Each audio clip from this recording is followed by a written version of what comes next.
these are some of the top stories that we have for you here on KTN News and much more. So do keep me company for the next 1 hour as I bring you up to date with what made the headlines for the better part of the day. But tonight, we start our bulletin with the third news from the Vatican, where Pope Emeritus Benedict XVI has died. Following his death, Catholic faithfuls globally have started mourning the departed Pope following his death at Vatican City, aged 95. Now, Pope Emeritus Benedict XVI was at the helm of the Catholic Church from the year 2005 to 2013. When he resigned due to health reasons, Pope Benedict made history by becoming the first Pope to resign. Clement Masombo reports on Pope Benedict's journey.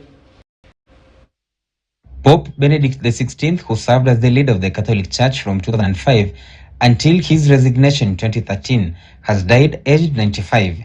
A statement from the Vatican spokesperson Matteo Bruni said, and I quote, "With sorrow, I inform you that Pope Emeritus Benedict XVI passed away today at 12:30 p.m. Kenyan time in Mater Ecclesiae Monastery in the Vatican."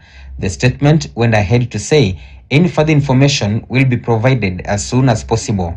His death comes days after Pope Francis announced in his weekly audience on December 28th that Pope Benedict was very sick and asked Catholic faithfuls to pray for him.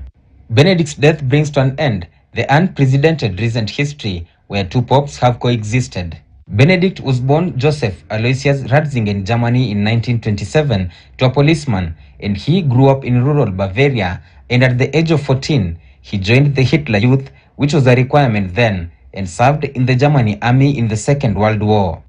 He later became a major figure in the Vatican, and during his time as a cardinal, he served as a right-hand man to his predecessor, Pope John Paul II. He headed the Congregation for the Doctrine Faith, a Vatican department once known as the Inquisition, for 24 years. Benedict was elected the Pope in 2005, the position he held up until February 2013, when he abruptly resigned as the Pope, becoming the first Pope to do so in history.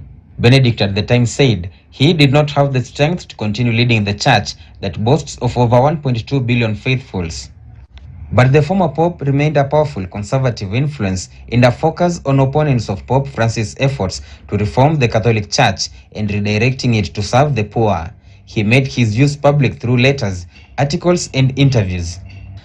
In April 2019, 2 months after Pope Francis convened a groundbreaking Vatican conference on sexual abuse, Benedict published a 6,000-word letter saying abuse was a product of a culture of sexual freedom dating from the 1960s.